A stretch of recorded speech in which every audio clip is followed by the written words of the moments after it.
Good morning, myself Meenu Kumari and I am the faculty of JMC Group of Institutions. So today my topic is environmental factors contributing to health. मतलब कौन कौन से ऐसे environmental factors है जो हमारी health को contribute करते हैं या हमारी health में साथ देते हैं.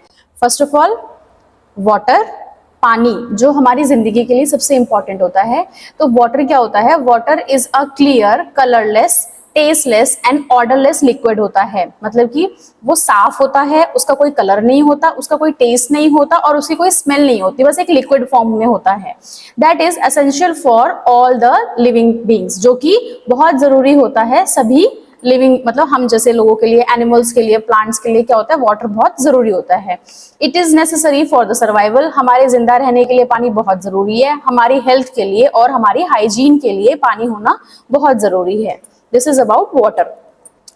सोर्सेज ऑफ वाटर, मतलब कि हम लोगों को वाटर कहाँ कहाँ से मिल सकता है. तो पहला है रेन वाटर, जो बारिश का पानी होता है, वहां से भी हमें पानी मिल सकता है.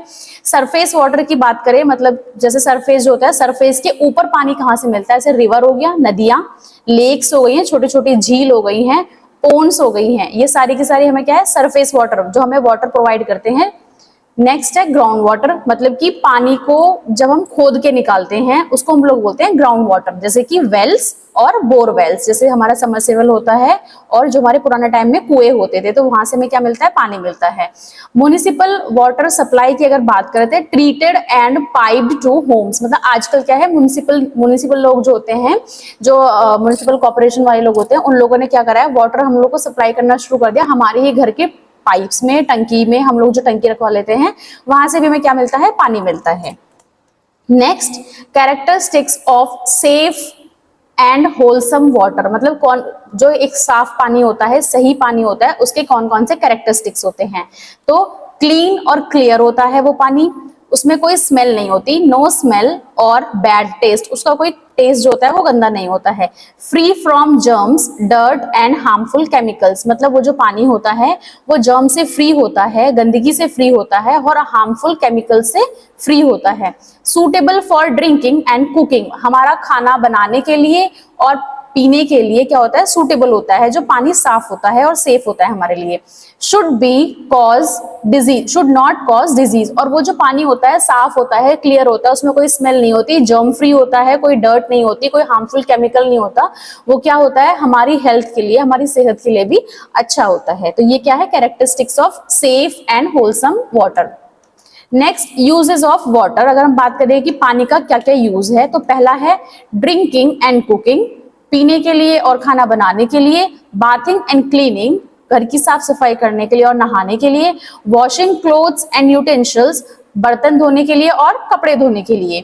ग्रोइंग क्रॉप्स, मतलब कि जो खेती बाड़ी करते हैं उनके लिए भी क्या है? वाटर की बहुत जरूरत होती है, that is called irrigation. Next है इंडस्ट्रियल पर्पसेस, मतलब जो इंडस्ट्रीज होती है वहां पर भी जो वर्कर्स होते हैं उनके लिए भी पानी की जरूरत बहुत ज्यादा होती है. Hospital sanitation and patient care, hospital की साफ सफाई के लिए और पेशेंट की केयर के लिए भी पानी की बहुत ज्यादा जरूरत होती है. नेक्स्ट है रेन वाटर हार्वेस्टिंग, कि रेन वाटर हार्वेस्टिंग क्या होता है? Collecting and storing rain water for later use, मतलब समटाइम्स क्या होता है, जो पानी होता है बोरवेल्स में या पॉन्ड्स वगैरह में या वेल्स में खत्म हो जाता है, तो उस टाइम पे क्या करते हैं? हम रेन वाटर हार्वेस्टिंग करते हैं. मतलब जो पानी हमें नेचुरल मिल रहा है, जो बारिश आ रही है, उसको हम क्या करते हैं? ऊपर छत पे हम अपने कोई टब रख देते हैं या कोई बड़ा सा टैंकर रख देते हैं कि सारा पानी इसमें फिल हो जाए, जस्ट इन केस अगर कल लाइट ना आए या कल कोई हमें ठीक से पानी ना मिले तो वो क्या कर सकते हैं? हम लोग यूज कर सकते हैं फॉर लेटर के लिए. तो रेन वाटर हार्वेस्टिंग होता है collecting and storing rain water for later use. उसके क्या क्या बेनिफिट्स होते हैं? रिड्यूसेस वाटर स्टोरेज, मतलब कि क्या करता है? वो पानी जो होता है, जैसे टंकी का पानी हमें ज्यादा स्टोर करने की जरूरत नहीं है, क्योंकि जब बारिश का पानी आएगा हम उसको भी स्टोर कर सकते हैं. रिचार्जेस अंडरग्राउंड वाटर, हम लोग पानी जब कुएं वगैरह से निकालते हैं, बार बार निकालो, एक ना एक टाइम पे क्या होता है? कुएं का पानी भी खत्म होता है, तो उसको दोबारा भरने के लिए टाइम चाहिए होता है. तो उस टाइम पे हम क्या कर सकते हैं? जो हमने बारिश का पानी कलेक्ट किया है उसको हम यूज कर सकते हैं. Eco friendly and cost saving, इस क्या है? ये इको फ्रेंडली है, मतलब कि हमें नेचुरल मिल रहा है, और कॉस्ट सेविंग, उसमें कोई पैसा भी नहीं लग रहा है, सिर्फ बारिश का पानी आ रहा है, उसको हमें सेव करना है. That is called rain water harvesting. और उसके बेनिफिट्स की क्या क्या फायदे हैं? नेक्स्ट है वाटर पॉल्यूशन. वाटर पॉल्यूशन मतलब क्या होता है? Water gets polluted when harmful substances mix with it, मतलब जो harmful substance होते हैं जब हमारे पानी के अंदर मिल जाते हैं तो वो क्या करते हैं, वाटर को पोल्यूट कर देते हैं, मतलब वाटर को खराब कर देते हैं। तो इसके दो टाइप होते हैं, नेचुरल और एक्वायर्ड। तो हम पहले नेचुरल की बात करते हैं। तो नेचुरल इम्प्योरिटीज क्या होती है, मतलब ये वो इम्प्योरिटीज होती है जो हमारे पानी में मिक्स होने के बाद हमारे पानी को क्या कर देती है, गंदा कर देती है, जो हमारे पीने लायक नहीं रहता है, खाना बनाने लायक नहीं रहता है। तो पहला है natural impurities. These are impurities that enter water through natural process। ये वो impurities होती है जो कि वाटर में चला जाता है एक नेचुरल प्रोसेस के थ्रू, मतलब हम उसमें इंसान का कोई योगदान नहीं होता है, नेचुरली उसमें चीज अपने आप से पानी के अंदर मिक्स हो जाती है। They are not due to the human activity, वो हमारी एक्टिविटी से नहीं होता है, वो नेचुरली हो जाता है। फॉर एग्जाम्पल अगर बात करें तो पानी के अंदर मिट्टी आ जाना, पानी के अंदर पत्ते आ जाना, जैसे कि पतझड़ का जब मौसम होता है तो पानी के अंदर बहुत सारे पत्ते होते हैं, वो कहीं ना कहीं जाके वो हमें हमारी हेल्थ के लिए इशू क्रिएट करते हैं। और माइक्रोब्स, माइक्रोब्स मतलब कीड़े मकोड़े जो होते हैं वो भी पानी के अंदर जब मिक्स हो जाते हैं तो वो हमारे लिए या हमारे पानी को क्या कर देती है, हार्मफुल कर देती हैं। तो ये सारे के सारे उसके एग्जाम्पल है। तो दैट इज कॉल्ड नेचुरल, जो चीज अपने आप से हो रही है, उसमें इंसानों का कोई योगदान नहीं है। Next, acquired impurities. एक्वायर्ड की बात करें तो ये क्या होता है, these are impurities added to water due to the human activities. अब ये वो इम्प्योरिटीज है जो कि इंसानों के द्वारा की जाती है। They are also called man made और एंथ्रोपोजेनिक इम्प्योरिटीज, मतलब कि ये वो इम्प्योरिटीज है जो इंसानों के द्वारा की जाती है, जिसको हम लोग क्या बोलते हैं, मैन मेड भी बोलते हैं और एंथ्रोपोजेनिक इम्प्योरिटीज भी बोलते हैं। जैसे कि फॉर एग्जाम्पल इंडस्ट्रियल वेस्ट, जैसे कि जो फैक्ट्रीज में लोग काम करते हैं, अगर उनके उसके पीछे कोई पानी है या कोई नदी है तो क्या कर देते हैं, सब लोग उसके अंदर गार्बेज फेंक देते हैं, गंदगी फेंक देते हैं। जैसे हमारे यहाँ पर भी नदी वगैरह जो होती है उसमें क्या करते हैं हम लोग, भगवान का सामान जो होता है वो ऐसे ही बहा देते हैं। तो वो क्या है, हम लोग कर रहे हैं, उस पानी को हम खराब कर रहे हैं। सीवेज एंड गार्बेज, कूड़ा करकट जो होता है वो भी हम पानी के अंदर कभी कभी बहा देते हैं।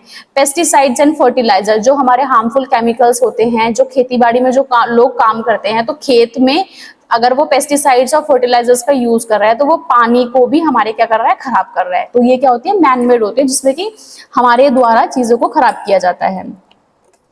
नेक्स्ट, वाटर बॉर्न डिजीज, पानी से होने वाली कौन कौन सी बीमारी होती है। डिजीज कॉज्ड बाय ड्रिंकिंग और यूजिंग डर्टी वाटर या फिर कंटामिनेटेड वाटर, बीमारियां जो कि पानी, गंदे पानी के द्वारा और जो कंटामिनेटेड वाटर होता है उसके द्वारा जो की जाती है वो कौन कौन सी है। पहला है cholera, typhoid, dysentery, hepatitis A and E और डायरिया। ये सारी की सारी क्या होती है, ये सारी की सारी वाटर बॉर्न डिजीज होती है।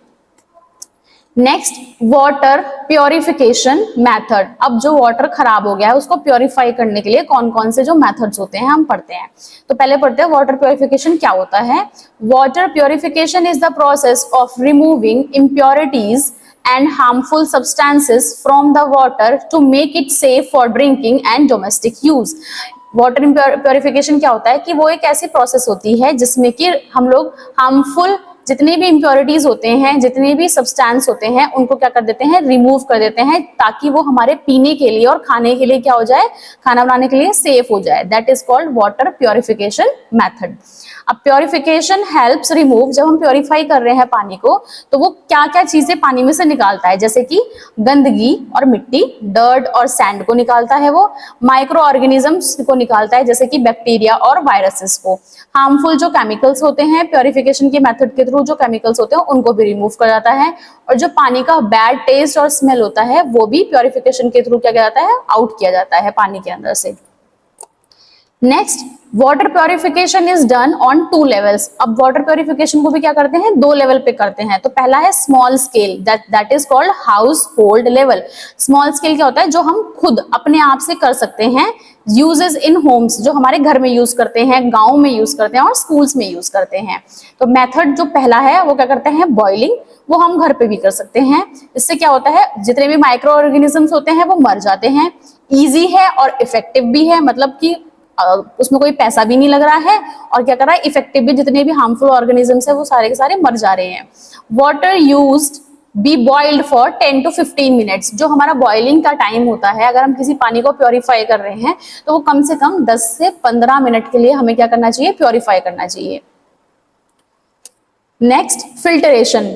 Removes suspended particles. अब इसमें क्या कर रहे हैं, फिल्टर कर रहे हैं, मतलब हम छान रहे हैं। तो इसमें क्या करते हैं, जो जितने भी गंदगी होती है, जितनी मिट्टी होती है या फिर कोई भी पत्ता है या कोई लकड़ी वगैरह है, वो क्या होती है, वो छन्नी के अंदर ऊपर ही रुक जाती है। टाइप्स है क्लॉथ फिल्टर, कैंडल फिल्टर और सेरेमिक फिल्टर। मतलब कि कपड़े के द्वारा भी हम छान सकते हैं पानी को। कैंडल फिल्टर मतलब कि जो हमारी छलनी होती है उसके थ्रू भी छान सकते हैं। और सेरेमिक फिल्टर ये क्या होता है, एक छलनी टाइप की फॉर्म की होती है। मतलब ये जो होती है आयरन की बनी होती है, क्योंकि बड़े बड़ी फैक्ट्रीज और इंडस्ट्रीज में क्या होता है, छोटे अमाउंट का कपड़ा नहीं मिल सकता और इतनी बड़ी छलनी नहीं मिल सकती है। तो जो फैक्ट्रीज वगैरह में होती है उसको सेरेमिक फिल्टर्स बोलते हैं, जहाँ के बड़े बड़े जो होते हैं जाल जैसे होते हैं। तो ये क्या होता है, फिल्टरेशन के प्रोसेस, ये फिल्टरेशन के द्वारा भी हम पानी को क्या कर सकते हैं, फिल्टर कर सकते हैं। नेक्स्ट है sedimentation, allowing water to stand so heavier particle settle at the bottom. मतलब कि जितने भी पानी के अंदर हैवी पार्टिकल्स हैं, जैसे कि मिट्टी हो गया, कंकर हो गए हैं, ठीक है, इनको क्या करता है, सेडिमेंटेशन प्रोसेस में थ्रू में क्या होता है, जितने भी जो हैवी मटेरियल्स होते हैं, हैवी पार्टिकल्स होते हैं, वो क्या करते हैं, वाटर के अंदर सेटल हो जाते हैं। Clean water is then use. तो जितना भी ऊपर की तरफ जो साफ पानी होता है वो आ गया होता है ना, तो उसको हम क्या कर सकते हैं, यूज कर सकते हैं through the process of sedimentation. Next है क्लोरिनेशन। क्लोरिनेशन क्या होता है, adding chlorine to kill the germs. पानी के अंदर हम क्लोरीन को मिला देते हैं ताकि जितने भी हार्मफुल बैक्टीरिया है वो मर जाए। यूज ब्लीचिंग पाउडर और क्लोरीन टैबलेट। हम क्या करते हैं, ब्लीचिंग पाउडर को और क्लोरीन टैबलेट को यूज करते हैं इस वाले केस में। नेक्स्ट है must be use in correct dose. मतलब कि अगर हम क्लोरीन मिला रहे हैं पानी के अंदर और हमें वो पानी पीना है, तो उस टाइम पे क्या करना है कि हमें ये ध्यान रखना है कि जितना भी अमाउंट उसमें हमें बोला गया है सिर्फ उतना ही ऐड करना है, क्योंकि अगर हम ज्यादा अमाउंट डाल देंगे तो वो हमारी हेल्थ को इशू क्रिएट करेगा। फॉर एग्जाम्पल 1 ग्राम पर लीटर, मतलब 1 ग्राम हमें डालना है 1 लीटर पानी के अंदर, ताकि हमारा पानी क्या हो जाए, साफ हो जाए। नेक्स्ट है सोलर डिसइंफेक्शन, जिसको हम लोग सोडीज भी बोलते हैं। तो water kept in transparent bottle in sunlight for 6 hours. ये क्या होता है, ये भी एक प्रोसेस होती है पानी को साफ करने के लिए। इसमें क्या करते हैं, हम जो पानी होता है ट्रांसपेरेंट बॉटल के अंदर डालते हैं और सनलाइट में उसको हम 6 घंटे के लिए रख देते हैं। यूवी रेज किल हार्मफुल माइक्रोब्स। जितने भी यूवी रेज है जो उसमें हार्मफुल माइक्रो ऑर्गेनिजम्स होंगे उनको वो मार देगी। चीप एंड इको फ्रेंडली, मतलब कि ये क्या है, चीप भी है, इसमें ज्यादा पैसा भी नहीं लग रहा, और इको फ्रेंडली है, मतलब ये हमारा एनवायरमेंटल, मतलब सन के द्वारा हमारा पानी क्या हो रहा है, साफ हो रहा है। बात करते हैं लार्ज स्केल। जो हमने पहले बात करी थी वो स्मॉल स्केल पे था, जो कि हम घर में यूज कर सकते हैं। लार्ज स्केल पे बात करें तो कम्युनिटी लेवल पे होता है म्युनिसिपल सप्लाई, जो पानी हमें बाहर से मिलता है। Use in towns and cities for supplying drinking water to many people. ये कहाँ पर यूज करता है, शहरों में, और शहर के अंदर जो होता है, बड़े बड़े जो शहर होते हैं उनके अंदर यूज किया जाता है, ताकि जो पानी है वो बहुत सारे लोगों को जा सके। तो इसमें steps in large scale purification. अब लार्ज स्केल प्योरिफिकेशन के भी स्टेप्स हैं। पहला है storage. Water is stored in large tank और रिजर्वायर। इसमें क्या करते हैं, पानी को है ना एक बहुत बड़े टैंकर के अंदर क्या कर देते हैं, रख लेते हैं। तो उससे क्या होता है, जो हैवी पार्टिकल्स होते हैं वो सेटल डाउन हो जाते हैं नेचुरली। मतलब इसमें हमें कोई भी प्रोसेस करने की जरूरत नहीं है। एक टैंकर के अंदर या बहुत बड़े बड़े टैंकर्स होते हैं, उसके अंदर हम पानी फिल कर देते हैं। फॉर एग्जांपल गंदा पानी है, अब हमें उसे प्योरीफाई करना है। बहुत सारे एक सिटी में या मेरठ सिटी में हम लोग को 100 आदमियों को वो पानी बांटना है। तो 2 रात पहले वो लोग क्या करते हैं, पानी को एक बड़े से टैंकर में डालते हैं। टैंकर में डालने के बाद क्या करते हैं, जितना भी उसके अंदर मिट्टी होती है, गंदगी होती है, वो सारी की सारी सेटल हो जाती है। जो ऊपर सुपर लेयर पे जो होता है, जो ऊपर वाली लेयर पे पानी आता है, उसको हम पोर कर लेते हैं दूसरे टैंक में, ताकि हम लोग वो, जैसे मेरठ के 100 लोगों को हम लोग वो पानी बांट सके। तो क्या होता है, स्टोरेज से भी पानी साफ हो जाता है। नेक्स्ट है सेडिमेंटेशन, जो हमने ऊपर भी पढ़ा था। Chemicals like alum are added to help dirt settle faster. Alum क्या होता है, फिटकरी, जो हम लोग पहले यूज करते थे। तो ये केमिकल होता है, इसको हम क्या करते हैं, पानी के अंदर डाल देते हैं, ताकि जितने भी हैवी पार्टिकल्स है वो जल्द से जल्दी क्या हो जाए, सेटल डाउन हो जाए। Next filtration. Water is pass through the sand and gravel filters. ये क्या होते हैं, बहुत बड़े फिल्टर्स होते हैं। तो इसके द्वारा क्या करते हैं, पानी को पास किया जाता है, ताकि रिमूव फाइन पार्टिकल्स। इसमें भी क्या है, छोटे छोटे पार्टिकल्स जो भी पानी में रह जाते हैं वो भी क्या हो जाए, रिमूव हो जाए। नेक्स्ट है क्लोरिनेशन या फिर disinfection. Chlorine is added to kill harmful bacteria and virus. इसमें क्या करते हैं, क्लोरीन को हम ऐड करते हैं ताकि जो हार्मफुल बैक्टीरिया है और वायरसेस है वो क्या हो जाए, मर जाए। नेक्स्ट है distribution. Clean water is sent to home through the pipes, ये भी एक क्या होता है, डिस्ट्रीब्यूट किया जाता है, साफ पानी जो होता है सभी के घरों में जो पाइपलाइन डली होती है उन टंकी के द्वारा भी पानी लोगों के पास पहुंचाया जाता है। बात करते हैं एयर, हमने अभी तक किसके बारे में बात करी थी, पानी के बारे में बात करा था, अब हम किसके बारे में, हवा के बारे में, दैट इज कॉल्ड एयर। तो एयर क्या होता है, air is a mixture of invisible gases that surrounds the earth, it is essential for breathing, burning and life. Air क्या होता है, एक इनविजिबल गैस होती है जो हमारी पृथ्वी के चारों तरफ घूमती रहती है, और ये क्या होता है, हमें सांस लेने के लिए, कोई भी चीज जलाने के लिए, और हमारी जिंदगी के लिए सांस क्या है, बहुत जरूरी है। कंपोजिशन ऑफ एयर, एयर किस किस चीज की बनी होती है, तो air is made up of different gases, बहुत डिफरेंट गैसेस की बनी होती है, जैसे कि नाइट्रोजन जो होती है उसमें 78% होती है, ऑक्सीजन 21% होती है, कार्बन डाइऑक्साइड जिसको हम CO2 भी बोलते हैं तो 0.03% होती है, और आर्गन जो होती है वो 0.93% होती है।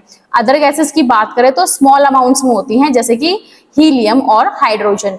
वाटर वेपर्स एंड डस्ट क्या होते हैं, वो डिफरेंट डिफरेंट टाइप्स के होते हैं। तो ये सारा का सारा क्या है, कंपोजिशन की एयर जो होती है वो किस किस की बनी होती है। नेक्स्ट, एयर बॉर्न डिजीज, मतलब एयर से कौन कौन सी हमें डिजीज हो सकती है, तो these disease spread through air particles, ये जो बीमारियां होती हैं ये एयर पार्टिकल्स के द्वारा फैलती हैं। स्नीजिंग जैसे कि छींक से, कफिंग मतलब खांसने से, और dust that contains harmful germs, जैसे कि हम घर में डस्टिंग वगैरह साफ सफाई करते हैं तो अगर हम क्लीन कर रहे हैं तो उस टाइम पे क्या होता है, हमें खांसी हो जाती है या हमें स्नीजिंग हो जाती है, तो वो क्या है, वो भी एयरबॉर्न डिजीज है। एग्जाम्पल की बात करें तो tuberculosis, measles, chicken pox, common cold, कोविड-19, इन्फ्लुएंजा और वूपिंग कफ, ये सारी की सारी क्या होती है, एयरबॉर्न डिजीज होती है, मतलब जो हवा के द्वारा हम लोग को बीमारियां होती है। बात करते हैं एयर पोल्यूशन। एयर पोल्यूशन क्या होता है, जैसे हमने पहले बात करी थी वाटर पोल्यूशन, अब क्या है एयर पोल्यूशन। तो air pollution means the presence of harmful substance in the air that affects health and the environment. Air pollution क्या होता है, जो हार्मफुल सब्सटेंस होते हैं वो हमारी एयर के अंदर प्रेजेंट होते हैं, जो कि हमारे हेल्थ को और हमारे एनवायरनमेंट को क्या कर देते हैं, खराब कर देते हैं, that is called air pollution. Causes of air pollution, कि एयर पोल्यूशन होता किस किस की वजह से है, तो पहला है smoke from vehicles and factories, जो फैक्ट्रीज होती हैं और जो व्हीकल्स होती हैं उनके द्वारा जो स्मोक निकलता है, धुआं निकलता है, उसकी वजह से क्या होती है, हमारी एयर जो होती है, हवा जो होती है वो प्रदूषित हो जाती है। नेक्स्ट है burning of garbage and fossil fuels, जो हम लोग कूड़ा करकट होता है उसको हम जला देते हैं तो उसके अंदर जो फ्यूम्स निकलती हैं वो सारे के सारे हमारे एनवायरनमेंट को जो हवा के अंदर मिक्स करके हमारी पूरी की पूरी अर्थ को क्या कर देते हैं, खराब कर देते हैं। तो वो जो गैस निकलती है या वो जो धुआं होता है वो हमारी हेल्थ के लिए क्या होता है, नुकसानदायक होता है। नेक्स्ट है डस्ट एंड कंस्ट्रक्शन एक्टिविटीज, जितना भी कंस्ट्रक्शन, जैसे किसी का घर बन रहा है तो वहां पर क्या है, डस्ट जो है वो सारी की सारी फैलेगी, तो उसके द्वारा भी हवा के अंदर डस्ट पार्टिकल्स जो होंगे वो ऐड ऑन हो जाएंगे। और कंस्ट्रक्शन एक्टिविटीज मतलब कि जहां पर कोई घर वगैरह बन रहा है तो वहां पर भी वो लोग क्या करेंगे, डस्ट पार्टिकल्स का काम करते हैं, तो वहां पर भी क्या है, हमारी जो एयर है वहां की वो खराब रहती है। Use of chemical sprays that is called aerosols, अगर हम एरोसोल्स का यूज कर रहे हैं या कोई परफ्यूम जो है वो बहुत हैवी है तो उनके अंदर कोई ना कोई केमिकल जो होगा वो बहुत हैवी, जैसे कि कभी कभार फ्रेग्रेंस बहुत अच्छी आती है तो उसका मतलब क्या है कि उसके अंदर बहुत स्ट्रॉन्ग केमिकल, अगर हम अपनी बॉडी के ऊपर वो चीज स्प्रे कर रहे हैं तो इसका मतलब वो एनवायरनमेंट में भी जा रहा है, हवा में भी जा रहा है, और जितनी जो भी कमरे के अंदर हवा है वो सारी की सारी उस वायरस से क्या हो रही है, हार्मफुल हो रही है। नेक्स्ट है natural causes like forest fire and volcanoes, क्या है ये नेचुरल कॉजेज है एयर पोल्यूशन के, जैसे कि फॉरेस्ट में, जैसे जंगल में आग लगा देते हैं या आग इतनी फैल जाती है जो वॉल्केनोज के द्वारा हमारी जो हवाएं होती है उसको क्या कर देती है, खराब कर देती है। नेक्स्ट है मेजर पॉल्यूटेंट्स, मतलब कि कौन कौन से ऐसे पॉल्यूटेंट्स हैं, मतलब जो हमारी हवाओं को खराब करते हैं। Pollutants are harmful substance that contaminate air, water and soil and affect human health, animals, plants and the environment। pollutants क्या होते हैं, ये ऐसे harmful substance होते हैं जो हमारी हवा, पानी और मिट्टी तीनों को ही क्या कर देते हैं, अफेक्ट करते हैं, जिसकी वजह से हमारी हेल्थ, एनिमल्स, प्लांट्स और जो हमारा एनवायरनमेंट है वो उन सबको क्या करता है, हार्मफुल या फिर हार्म प्रोवाइड करता है। जैसे कि फॉर एग्जांपल की बात करें, कार्बन मोनोऑक्साइड जिसको हम CO बोलते हैं, ये क्या होती है, जो ये कार्बन मोनोऑक्साइड कहाँ से निकलती है, फ्रॉम व्हीकल स्मोक, जो कि गाड़ियों में से निकलती है, गाड़ियों के धुएं में से निकलती है। तो उसकी वजह से क्या होता है, can cause breathing problems and dizziness. तो क्या होगी, हमें सांस लेने में दिक्कत होगी और हमें हमेशा क्या लगेगा, चक्कर चक्कर जैसा लगेगा। नेक्स्ट है सल्फर डाइऑक्साइड जिसको हम बोलते हैं SO2 from burning coal and industries, मतलब कि जो बर्निंग कोयला जो हम जलाते हैं उसमें से वो फ्यूम्स निकलती है, और जो इंडस्ट्रीज में काम करते हैं कोयला वाले में, वहां से वो फ्यूम्स निकलती है, जिसकी वजह से हमें क्या कॉज होगा, respiratory disease and acid rain. ये सब दोनों की दोनों क्या होगी, कंडीशन कॉज करेंगी। नेक्स्ट बात करते हैं affects of air pollution on health, मतलब कि जब एयर पोल्यूशन होगा तो उससे हमारी हेल्थ पे कौन कौन सा प्रभाव पड़ेगा। पहला क्या है, ब्रीदिंग प्रॉब्लम्स होगी, जैसे कि अस्थमा, ब्रोंकाइटिस, आई इरिटेशन और एलर्जी होगी। हमारी आंखों में क्या होगा, हमेशा मिर्ची सी लगती रहेगी अगर हम पोल्यूशन वाले एरिया में हैं, और एलर्जी कॉज करेगी। Lung damage and reduce lung function, lung damage हो जाएंगे जिसकी वजह से हमारे लंग्स का कम काम करना शुरू करेंगे। हार्ट डिजीज होंगी, फटीग और हेडेक रहेगा। Increases the risk of cancer, cancer के रिस्क बढ़ जाएंगे। Worsen existing disease in the elderly and children, मतलब कि अगर किसी बूढ़े को और बच्चे को बीमारी पहले से ही है तो उसकी कंडीशन क्या होगी, और भी ज्यादा खराब होती जाएगी। नेक्स्ट है कंट्रोल ऑफ एयर पोल्यूशन, अगर अब एयर पोल्यूशन को हमें कंट्रोल करना है तो उसके लिए हम क्या करेंगे, तो ways to reduce the air pollution, use public transport, अपनी अपनी गाड़ियों के ज्यादा अच्छा है कि क्या करें, पब्लिक ट्रांसपोर्ट का यूज करें, बाइसाइकिल्स का यूज करें या फिर वॉक करके जाएं। Plant more trees, they clean the air, ज्यादा से ज्यादा क्या करना है, पेड़ पौधे लगाने हैं जिसकी वजह से हवा हमारी क्या होगी, या एयर क्या होगी, क्लीन होगी। नेक्स्ट है avoid burning waste in open area, मतलब हमें कोशिश करनी है कि हमें कोई भी चीज जलानी है तो ओपन एरिया में न जला के क्लोज एरिया में जलाएं। Use eco friendly fuels like CNG और LPG का यूज करना चाहिए। Promote solar and wind energy, इनको प्रमोट करना चाहिए, सोलर और विंड एनर्जी को। फॉलो गवर्नमेंट रूल्स, जो गवर्नमेंट के रूल्स है उनको फॉलो करना चाहिए। For example BSVI vehicle emission control, ये दोनों को दोनों क्या करने चाहिए, फॉलो करने चाहिए जब हम रोड पे निकल रहे हैं तो। Encourage recycling and proper waste management, मतलब कि रिसाइकलिंग का ज्यादा से ज्यादा यूज करना चाहिए, और जो प्रॉपर वेस्ट मैनेजमेंट है, जो कूड़ा करकट जो है जहां डलना चाहिए वो उधर ही जाना चाहिए। यूज ऑफ सेफ्टी मेजर्स, मतलब कौन कौन से सेफ्टी मेजर्स है जो हमें यूज करने चाहिए जब हमारी हवाएं खराब हो रखी हो या फिर एयर के अंदर ज्यादा पोल्यूशन हो रखा हो। तो क्या करना चाहिए, wear mask specially during high pollution days. Use air purifiers in homes and hospital, air purifiers का यूज करना चाहिए होम्स और हॉस्पिटल्स में। Keep Windows open during heavy traffic hours, मतलब जब ट्रैफिक आवर्स ज्यादा होता है उस टाइम पे अपने घर की विंडोज क्या करनी चाहिए, क्लोज रखनी चाहिए, ताकि जो ट्रैफिक का जो जितना भी पोल्यूशन है वो हमारे घर के अंदर ना आए। Regular checkup for respiratory disease, अपना रेगुलर चेकअप कराना चाहिए क्योंकि हमें कोई रेस्पिरेटरी बीमारी तो नहीं हो गई है। Install exhaust system in kitchen and factories, जो एग्जॉस्ट सिस्टम होता है जैसे हमारे किचन में चिमनी वगैरह हो जाती है उनको हमें यूज करना चाहिए, और फैक्ट्रीज के अंदर भी एग्जॉस्ट फैंस वगैरह लगवाने चाहिए। Ensure ventilation in rooms and hospital, और ये ध्यान रखना है कि प्रॉपर रूम्स के अंदर और हॉस्पिटल के अंदर वेंटिलेशन होना चाहिए। Thank you.